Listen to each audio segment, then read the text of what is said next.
Alright guys, time to check for some cheap ham radios on Craigslist. What are we going to find? Is there going to be anything on here today? Or is it just going to be the same old crap? Alright, let's go. Let's see, which area are we in right now. We've got a bird watt meter for too much money. It's still got that ugly black SB200, $500. It's like, I don't know, I think somebody silk screened these faces. Like somebody did a silk screening of all these, and then like they were selling them on eBay, so a lot of people bought them. This one looks really weird with the Allen heads. I don't think it looks right with the green. It looks kind of reminds me of a spray painted car. Anyway,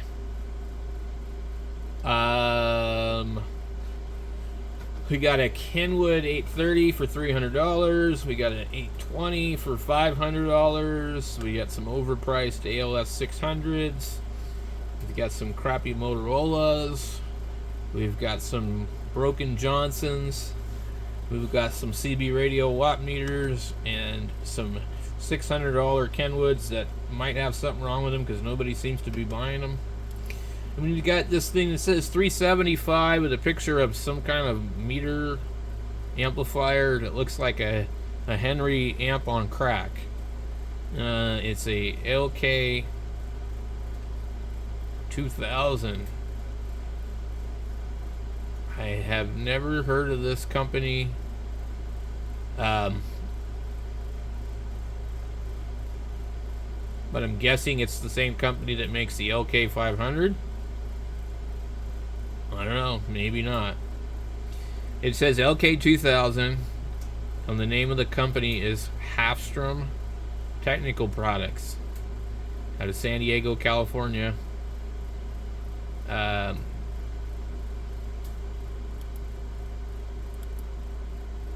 What can we see here? Band 80. So I'd say doesn't do 160.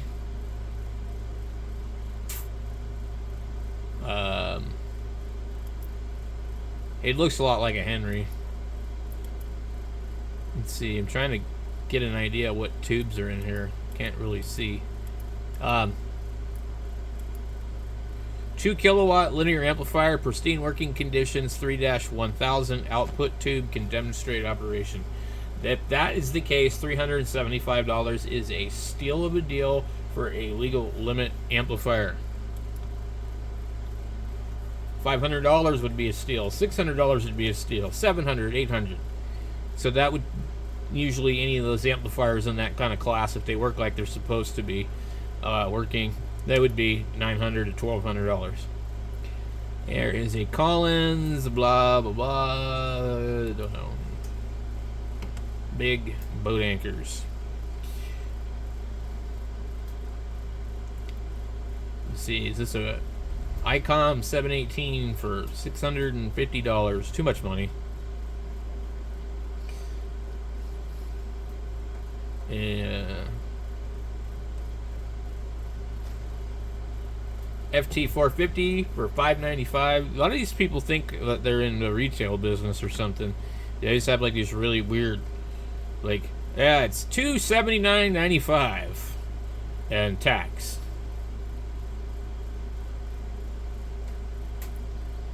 So I'm not really seeing anything on here. Let's go take a look at QRZ and see what we have for the hot list.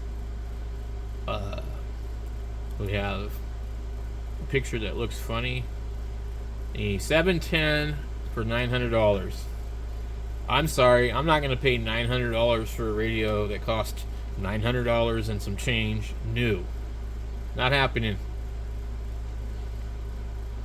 After you have used this radio and ate greasy chicken and turned the knobs and breathed into the microphone and got spittle into the microphone and all that, I'm not paying $900 for your used radio that you decided that you didn't like after you used it a couple of months. Not happening. Do not buy a radio like that unless it's like deeply discounted. There's just absolutely no benefit by doing that. So here's a radio that could be worth buying for $1,000 because it's about $1,300, $1,400, $1,500 depending on if it's on sale plus tax. So you're easily going to be saving $500 buying this radio. And if it's pretty recent, Yaesu will still honor the warranty on it for 3 years, whether or not you're the original owner. So I think that if you can get one of these for $1,000, I think that's probably a pretty damn good price, because some people are paying $1,100 and $1,200 for them used. Even I don't know why, but they are. So let's go take a look here. We just saw the FTX10. Here is the Yaesu 817ND, and I can guarantee you this is going to be some stupid price. $750 shipping. It's a little cheaper than the last couple ones I've seen. Yeah,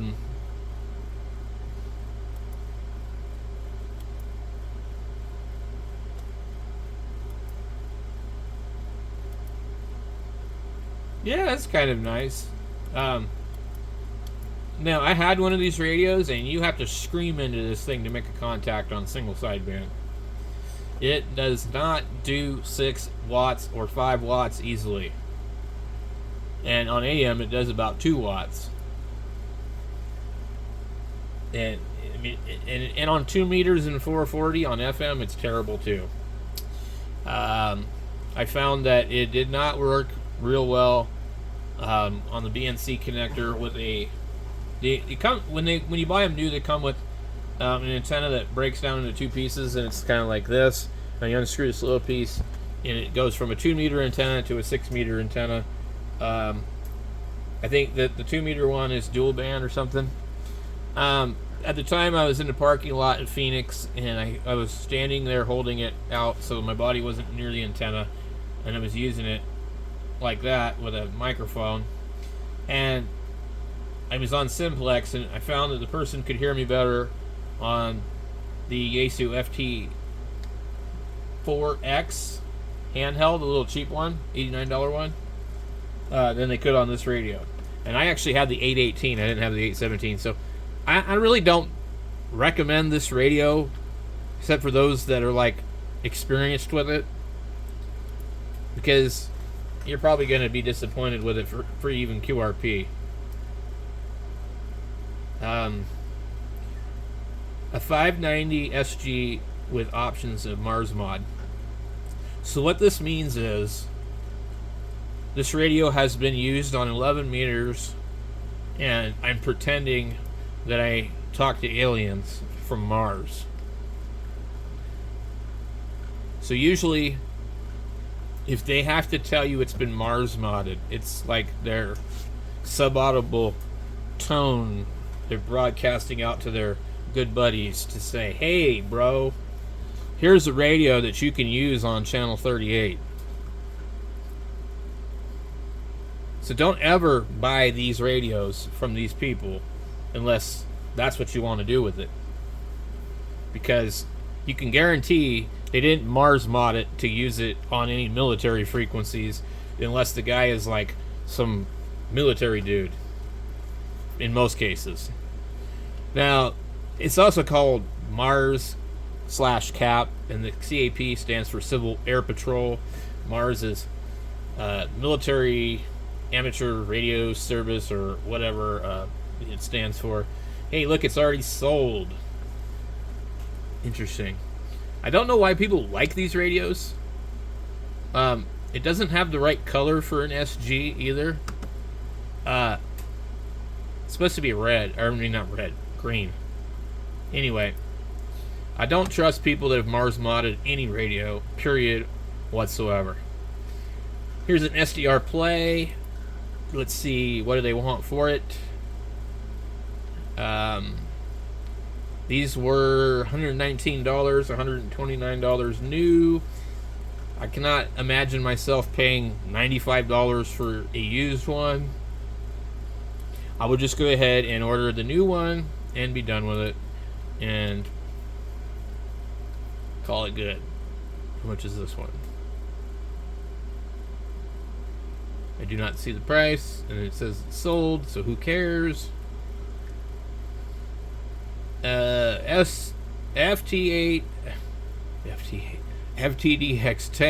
the CW filter, and some other stuff.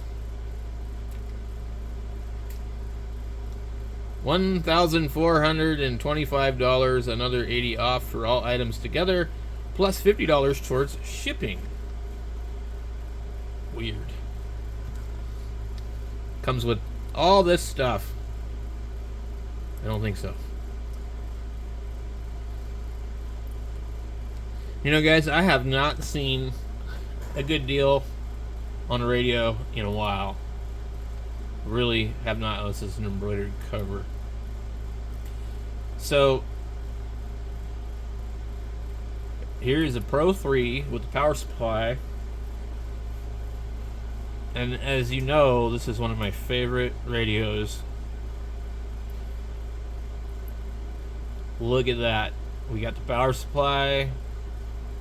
We got the radio. We've got the matching speaker. That just looks gorgeous. What a great looking radio. One of the last radios to have an analog meter on it still. Just a pleasure to operate. Absolutely. Well, in fact, I didn't have... Yeah, it is a Pro 2. I cannot believe I got rid of mine.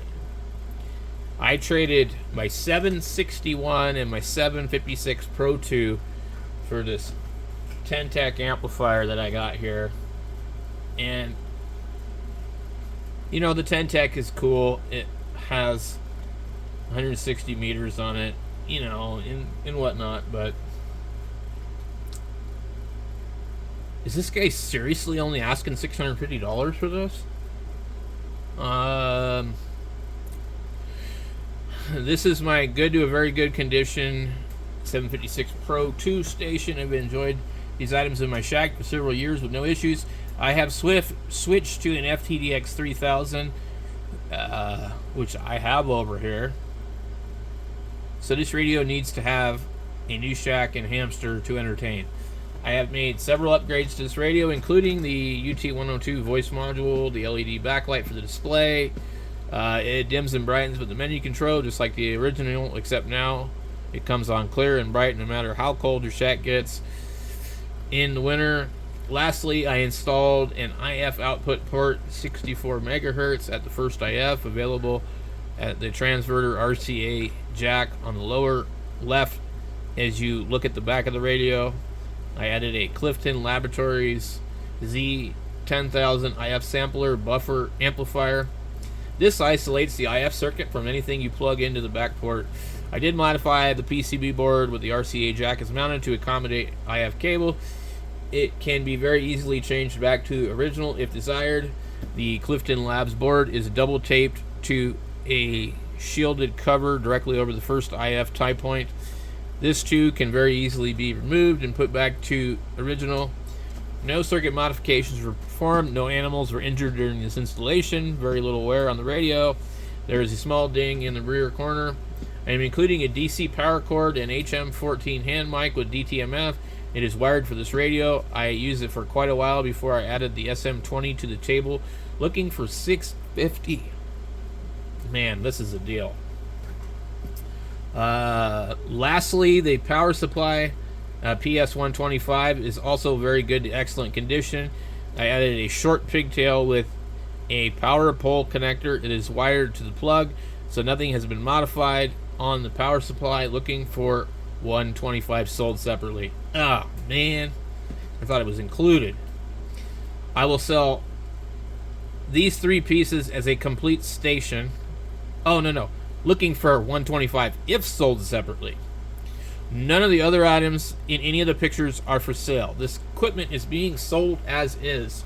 For questions, offers, and better pictures, contact the seller button below. Blah, blah, blah. Please ensure to include your call sign. $650 for this radio, this speaker, and that. Guys, that is the deal. That is a good deal for an amazing radio. And honestly, I have the 3000 over here. Okay?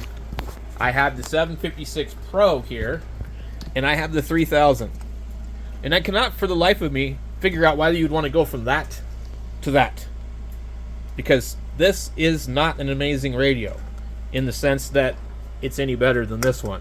And the band scope on this is a million times better than the band scope on this with the useless waterfall. Should we turn this thing on and show you what a useless waterfall looks like? It looks like that. You can't even see anything. So while you're looking at that, let me come over here and flip on this other radio, which is going to have exactly the same type of display as this guy's radio. You get all of that spectrum across there, and honestly, it just looks better. I don't like this thing, and the biggest thing is also the icom has dual receive. This does not have dual receive, and this has the main VFO's frequency above the knob instead of here on the front of the display like it does on the 1200. So with these radios here, I'll come in here and show you, there is a button that says balance, and you can listen into a pair of headphones, VFO 1 and 2, and it's really a cut above most other radios. So this is going to be today's ham radio of the day. Thank you guys for watching.